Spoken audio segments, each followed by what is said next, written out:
We're back on the Morning Brew with Friends with Alan and Sean, and you guys are with the other indoor flea markets. Yeah, actually 3 flea markets and an antique store.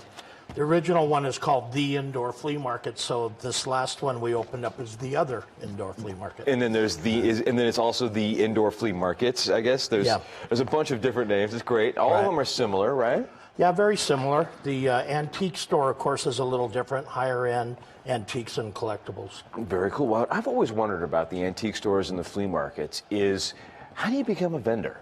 It's always been one of my interesting things. I have stuff. How do I know if it's stuff I can sell? How do I know if it's stuff I should sell? Right. Well, it's surprising what will sell. A lot of people just start off. They have things of their own that they want to get rid of. If they like it, then they go out and they buy merchandise to resell. You know, so it's an ongoing thing. They rent on a monthly basis, so they have to keep their booth stocked. Right, right. It's not just like a garage sale that you do once and then call it good, right? Right. It's a regular, every day, except for Mondays, already set up. You don't have to tear down and set up again. Yeah, and as far as being a vendor, just come in and talk to us.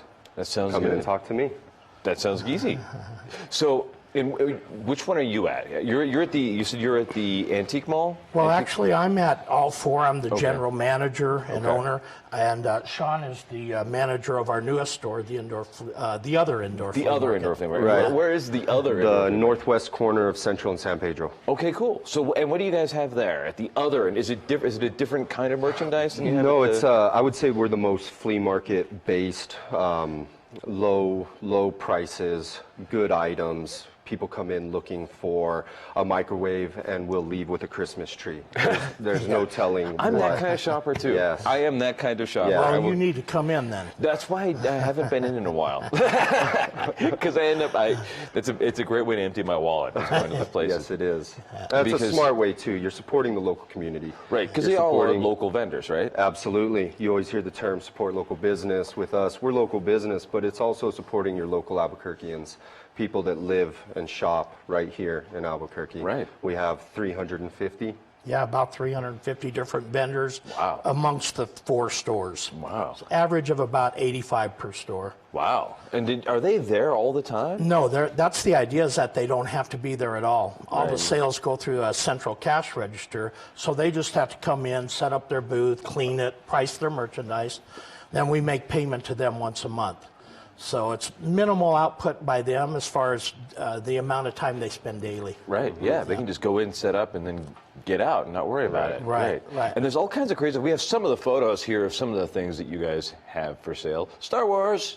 Yeah. Everybody loves Star Wars. I certainly went and saw the new Star Wars film. That's when it looks like toys and a little bit of everything at that That booth. one is just a hodgepodge of different things. That's from our antique store there.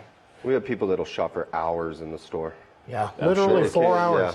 Yeah, well, it's easy to get lost and you just wander the aisles and find stuff, you know. And it seems like you always discover a new hobby walking through a flea market like this. Right. Yeah, absolutely. People get nostalgic too. You see something from your childhood, sparks conversation. You start looking for other things. Almost everybody collects something, and if they don't already, they will by the time they leave. Yeah. Our 4 stores are within about 3.5 miles of each other. So we'll find that people come to one store, because I go from store to store to store, and I'll see the same people sometimes at all 4 stores. Are there often people who come in looking for a certain kind of antique? Are they looking for certain kinds of toys? Absolutely. Every day. Yeah. What we hope is to sell them something other than that also. You know? Right. The idea is that they come in to look for one thing, and, well, we'll tell them it's way in the back of the store and see what they find on the way. Right.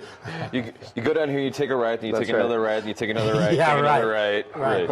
And some of our vendors advertise on Craigslist, and they'll come in and say, where's booth 5?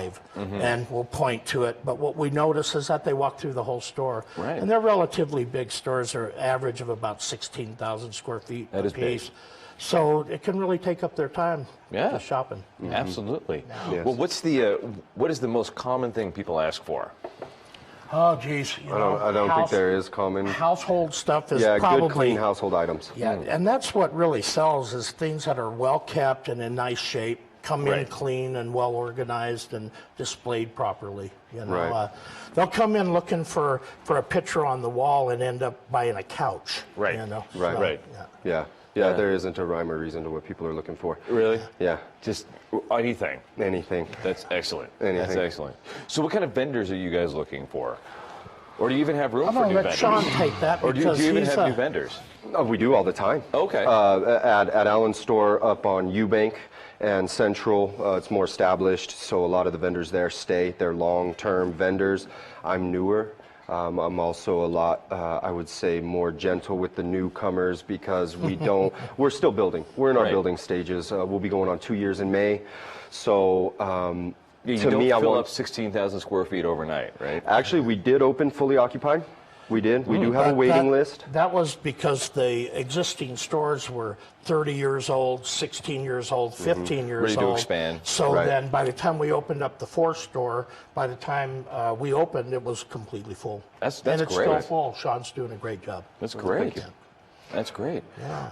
Well, very cool. Well, the fourth, where was the original one again, and where's the new one? Well, the original one was south of Catherine on San Mateo, Mm-hmm. but after 23 years, we lost our lease and we bought a building up on Central between Eubank and Wantabo. Mm-hmm. And it's a big red and white sign says the Indoor Flea I've Market. seen it, yeah. And then the store that Sean works at is the old Walgreens building on the corner of Central and San Pedro. 6201 Right there by the Central. fairgrounds. And then our San Mateo location is the old roller skating rink, Rainbow Gardens. Oh, I used to go there when I was a kid. I went there See, when already I was a kid nostalgic, too. see? Yeah, we hear that all the absolutely. time. I'm sure. Yeah.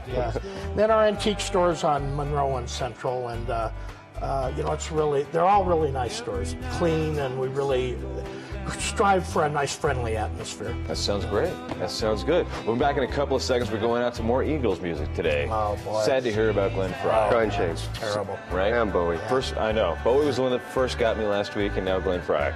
But we'll be back in a couple of seconds, and we're going to talk all about everything on the Morning Brew with Friends.